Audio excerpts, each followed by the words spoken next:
No one had ever spoken to the Duke of Grimwold the way the woman in the green gown was speaking to him now, in the middle of Lady Asterley's crowded drawing-room, and Nathaniel Rook was so unaccustomed to it that it took him a full 10 seconds to understand that he was being publicly, comprehensively, and quite deservedly destroyed. "For I have heard, your grace," she was saying in a clear carrying voice that had drawn every ear in the room, "that you consider yourself a great judge of horseflesh and of women, and that you rank the two by much the same standard. Tell me, do you inspect a lady's teeth as well, or is that reserved for the mares?" A ripple of scandalized delight ran through the assembly. Nathaniel, Duke of Grimwold 36, immensely rich, and accustomed to being agreed with, felt the unfamiliar heat of a room laughing not with him but at him, and turned to face his tormentor properly for the first time. She was not what he expected. He had expected from the venom some slighted matron or jealous rival. Instead, he found a young woman he did not know, 25 perhaps, in a gown 3 years out of fashion, with a quantity of dark hair coming loose from its pins, and a pair of gray eyes fixed on him with the bright, fearless contempt of someone who has decided she has nothing to lose. "I do not believe," Nathaniel said coldly, "that we have been introduced."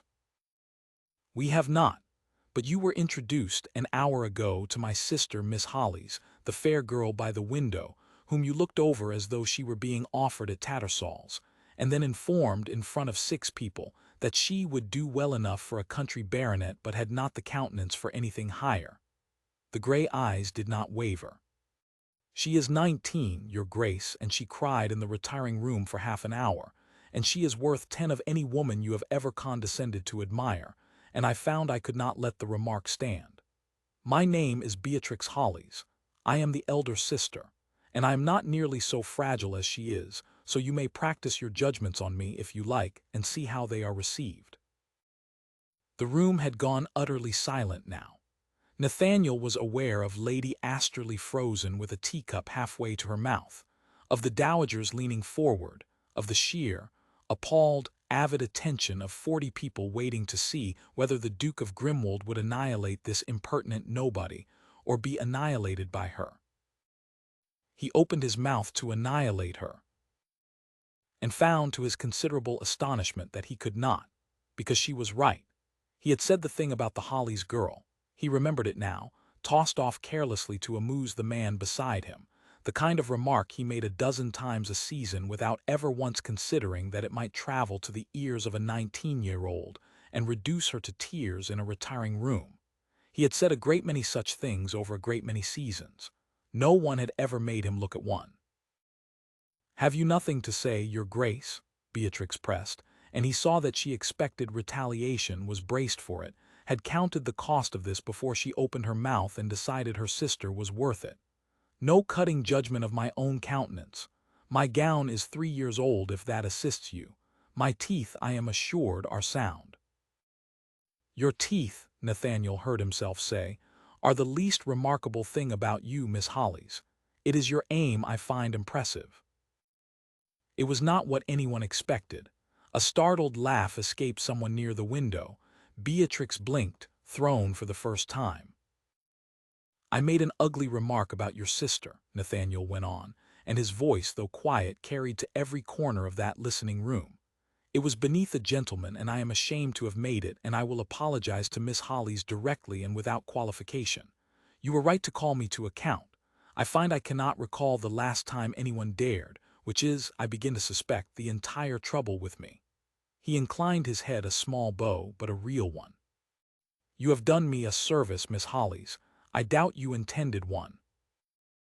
And he crossed the room to the fair girl by the window, and bowed to her far more deeply than he had ever bowed to anyone in that county, and apologized so handsomely that the child stopped trembling, and the assembly, robbed of its expected bloodbath, was left to buzz over the far stranger spectacle of the Duke of Grimwold, humbled and apparently improved by it.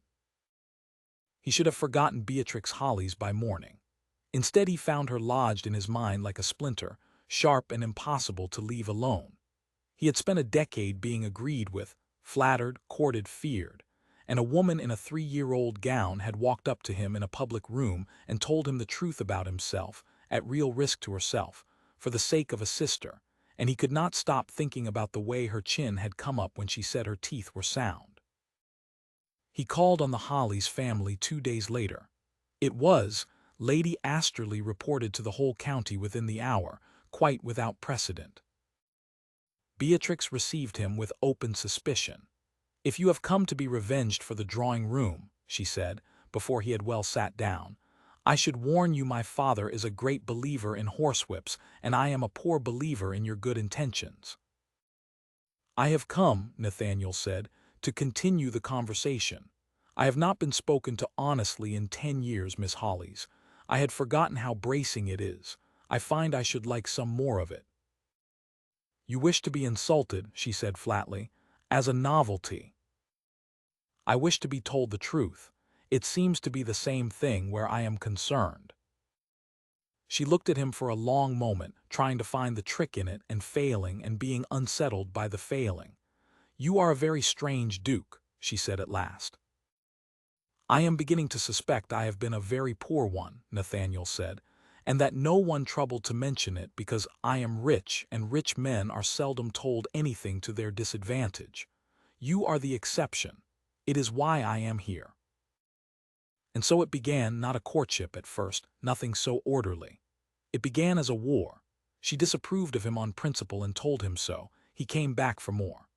They argued about his tenants, whom she considered ill-used and he had never considered at all.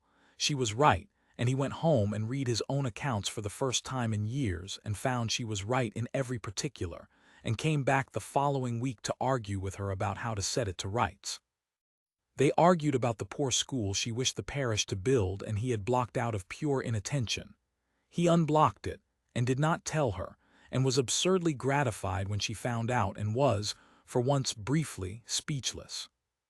He discovered that she read everything, thought fearlessly, and possessed a tongue like a rapier and a heart, beneath it, of astonishing warmth. That the ferocity he had first met was not her nature but her armor, worn in defense of everyone she loved, and worn, he came to understand, because no one had ever stood in front of her. He fell in love with her somewhere in the 3rd month, over a furious disagreement about drainage, and the falling frightened him more than anything had frightened him in his adult life. Because he understood what he was, and what she thought of what he was. He was the arrogant Duke of Grimwold who ranked women with horseflesh, who had made her sister cry. He had been improving in private, mending his estate, curbing his tongue, learning to see the people he had spent a decade looking through, but he had done it quietly, and he had no way to prove to her that the man she had demolished in Lady Asterley's drawing-room was not the man who now could not stop thinking of her. A declaration from such a man would sound, he feared, like exactly the sort of careless conquest she despised. He decided to risk everything anyway. It was the bravest thing he had ever done, and he did it, fittingly, in public at the very next assembly at Lady Asterley's, in the same drawing-room where she had destroyed him, before very nearly the same audience. He rose when the room was full and asked leave to speak, which so astonished everyone that they gave it, and he said, "Some weeks ago in this room, Miss Beatrix Hollies told me the truth about myself in front of all of you, at considerable cost to herself, for the sake of her sister. Most of you were disappointed, I think, that I did not crush her for it. I have come to understand that it was the best thing anyone has ever done for me." He turned to where Beatrix stood, gone very still by the window, her sister's hand gripped in hers. "I was, by universal agreement including my own, an arrogant, careless, and unkind man. I have spent these weeks trying to become someone else, quietly, because I did not wish to be praised for merely ceasing to be contemptible. But I find I cannot be quiet about one thing any longer, and so I will be as public about it as she was about my faults, since that seems only fair." The room did not breathe. "Miss Hollies, I am in love with you," said the Duke of Grimwold. "You are the first person in a decade to see me clearly and the only one with the courage to tell me what she saw. You have made me a better man against my every inclination, and I would rather quarrel with you about drainage for the rest of my life than agree with anyone else about anything at all. I know precisely what you think of the man I was. I am asking whether you might think differently of the man I am trying to be, and whether you would consent to go on making him better, as my wife, for I make wretchedly poor progress on my own." For the length of 3 heartbeats Beatrix Hollis said nothing, and Nathaniel Rook, who had faced down duels and creditors and the whole censorious weight of society without flinching, discovered what it was to be genuinely afraid. Then she crossed the room to him, the length of the same floor she had crossed to destroy him, and stopped before him, and looked up with the gray eyes he had not been able to forget. "You built the school," she said. "I built the school. And you never told me." "I did not wish to be thanked for it, I wished to deserve it." A pause. "Those are, I am discovering, quite different things. You taught me that too." Something in her face gave way at last, the armor coming down, and under it a warmth so bright it stopped his breath. "You are still a very strange duke," she said, unsteadily. "I am your very strange duke," Nathaniel said, "if you will have me.